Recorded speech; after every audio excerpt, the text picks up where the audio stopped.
Hello my viewers, welcome back to the channel. And by the video title, you know what this video is about. Mock Draft 4.0, almost forgot the number. Mock Draft 4.0. Last time in the mock draft we did something different. I traded our pick up so we can I traded our pick, I think the first pick, and I believe it was the first and the fourth pick. First and the fourth or first and the fifth pick. Like that up so we can move a couple spots to get Joey Porter Jr. like that. But this time I just stayed where we was and I drafted a little differently. I know the Steelers have picked up Keanu Neal, like that safety, a veteran safety, and then the Monte KZ. So in this draft, I would not be taking a safety in the first few rounds like that. Maybe the Steelers will go to approach in real life. Maybe they might not take a safety. Maybe they'll just rely on the veteran safety Keanu Neal and DeMonte KZ to fill that role and fill that spot, and maybe worry about safety later down the line like that. Maybe in free agency next year, or maybe they'll just wait till the draft for next year and then draft a guy that they really want like that because they want to just reach for a guy like that. Of course, we know Branch is a good player from Alabama and stuff too, but he could be gone before then like that. So the Steelers don't see a guy like that on the board. Maybe they'll wait later down the line, not try to force a reach for any like safety and like just put themselves in the bind a little bit. But with the first pick at 17, I took Darnell Wright, offensive tackle from Tennessee. He's 6'6", 333 pounds. If you guys seen his film, seen his highlights, and seen him play, he's just like a pillar. He's a pillar out there, and every year he got better like that. Now I only been seeing him this year like that. He was on the list. They had Broderick Jones, him, Anton Harrison, all those guys on the list like that. Peter, of course, too as well. They're on the list like some of the best offensive tackles like that. And he's a pillar. He's a pillar out there in the pass blocking game. He's gonna be very, very good. And in the run blocking, he's solid as well. He can get to the next level here too, like that. Now he might not be the quickest, but he is very powerful. He's very powerful. That bull rushing is not gonna work on him. He's a very strong pillar. He's gonna be out there, and he can be one of those guys that can help the O-line out a lot. Put him in offensive tackle. Our O-line has improved a lot. Our guard position, we add those different pieces. Herbig, bring him in, and bringing in Isaac as well. Like that, adding those pieces to the mix, and then adding a guy like him to the outside offensive tackle. That'd be great too. So I took that offensive tackle with the first pick. I didn't see anybody else.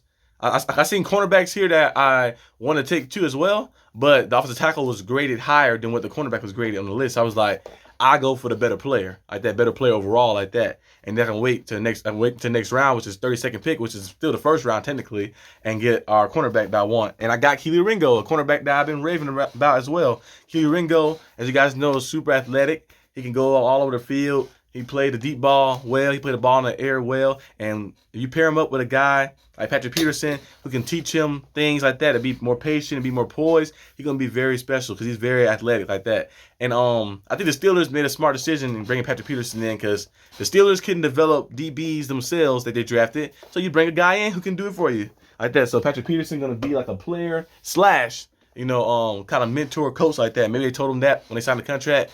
But, he's trying to come here for a win, for the victory as well, too. He's still got a lot left in the tank as well. But him and Kelee Ringo would be amazing pairing together. Like that, it'd be a different dynamic. It brings versatility to the team because Patrick Peterson more of a cornerback, man-to-man type cornerback like that, too. Like that, he's going to follow you and like that. Use his speed and his quickness and stuff and his shiftness to get it. Kelee Ringo is the athletic specimen. You put him anywhere on the field. You can put him in man-to-man coverage, as most of his best at. You can put him in zone coverage too, and he can make some plays too, and he just fly over the place. And he's a playmaker, so he's gonna make plays like that. He's gonna take chances and make some big plays down the field. So I'd be gladly to have him on the Steelers.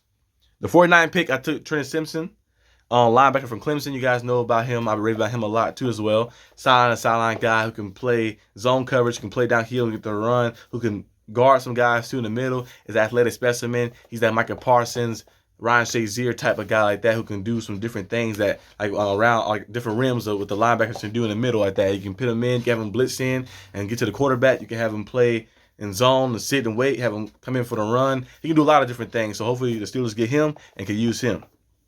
At 80 pick, I took Gervon Dexter. I took him before multiple times in the mock draft. He's a big D lineman, and he can cause and wreak havoc like that, especially getting to the quarterback like that. In the run game, of course, they say there's some little tweaks here and there too as well, but he's still solid in the run game, and Gervon Dexter is going to be a force to be reckoned with. You had a guy like that with Cam Hayward, with Montravius Adams, who we got with OG, and with almost forgot his name. DeMarvin Leal, who played pretty good last year too, so getting better and better before the injury happened too. You have those guys in that mix and that shuffle. That's gonna be a very good, very good depth for D lineman like that. And then Jervon Dexter can see himself emerging as a starter in the future as well too, like that. He's gonna be that good type of player. The next pick in the 120 pick, I took a receiver, Jonathan Mingo. The Steelers always take receiver probably mid-round. The Steelers are a receiver university. They go out there, they can develop different receivers and get the best out of them. We've seen it multiple times. And then when players leave the Steelers, they have the same. Steelers have a different dynamic with the receivers. I don't know what it is, but it is very good at developing receivers like that. Maybe because Mike Tomlin was a receiver in his old days. I don't know like that. But recently, the Steelers have been very good at developing receivers like that. But I took Mingo from Ole Miss. He has that A.J. Brown-like build, and he's 6'2", 225 pounds, so he has that A.J. Brown build. He's a good route runner. He's very physical, contested catcher like that. And he could be the next A.J. Brown type of player. I know he's his own self. He's his own person, but he could be the next type of A.J. Brown-like player. Like, his play style is very similar. Ole Miss is always good to look out for receivers because they have those big, physical, strong receivers, those country boys. You got DK Metcalf, who came from Ole Miss. A.J. Brown came from Ole Miss. And then this guy like this, you've never seen Jonathan Mingo. Go watch him. And he might be like the guy who falls between the third, the fourth round like that. And you might be able to grab him. So I think the Steelers can maybe try to sneak him and maybe get him. He was still on the board, so I took him. I've been looking at guys like him, A.T. Perry, Michael Wilson like that. Those guys like that who I feel like they have that extra edge. Like with the Steelers, they can bring that extra edge out of them like that. And of course the Steelers need another receiver as well too, of course. We have George Pickens, Deontay Johnson, Calvin Austin, but adding a guy in like Jonathan Mingo will be very good too, because he can actually emerge as like a 1B option, really, like that, to George Pickens, really, because the way his style is and the physicality he play with and the route running ability he has like that, and working with the Steelers and stuff and being in that scheme and that system that they do with the receivers in Pittsburgh, he might emerge to be very good. So if he's there, I need the Steelers to take him, please. With the last two picks, I took an edge from LSU, Ali Gay.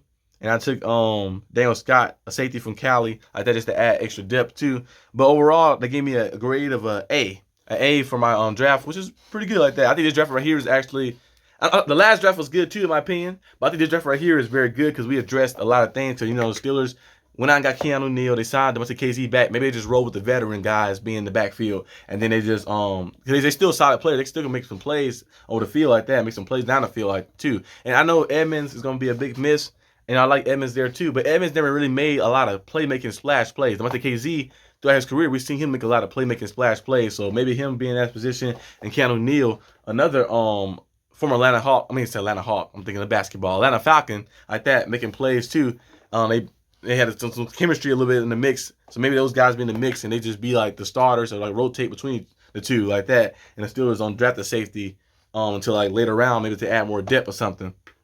But we took an offensive tackle, a spot we need. Took cornerback, got a spot we need. Linebacker, a spot we need. D lineman as well, and receiver. And I think these guys right here, these first 1, 2, 3, 4, 5 guys right here are going to be very, very key too as well. And I love to have Jonathan Mingo on the team, like I mentioned before. If you haven't seen him, last year he put up 840 yards last year, like 5 or 6 touchdowns, 50 catches, and you watch some of the catches he made. They're like very contested catches like that. Contested catches, they're getting double team, getting bracketed, and he just go up there, make a play. We see him with 2 hands, 1 hand. We see him box out, kind of like he's getting a rebound, and just go up and make plays and be physical. And we see him like when he get the ball in his hands, the catch ability, stiff arming and stuff. He's gonna be nice like that. I think this draft right here is one of my better ones like that. We got an A from the machine. I give myself an A as well. And yeah, DB Khan is at it again like that. But if you like this video, leave a like and subscribe. I'll see you guys on the next mock draft, which will probably be next week as well. And we're going to do these mock drafts until the draft comes itself. The draft usually be here by now, but they kind of pushed the date back a little bit.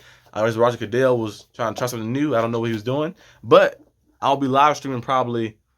I've been watching the draft fully, like for the past, I think since middle school, actually, I've been watching it fully in the entirety. Like, most people just watch the first round, but I watched every round like that.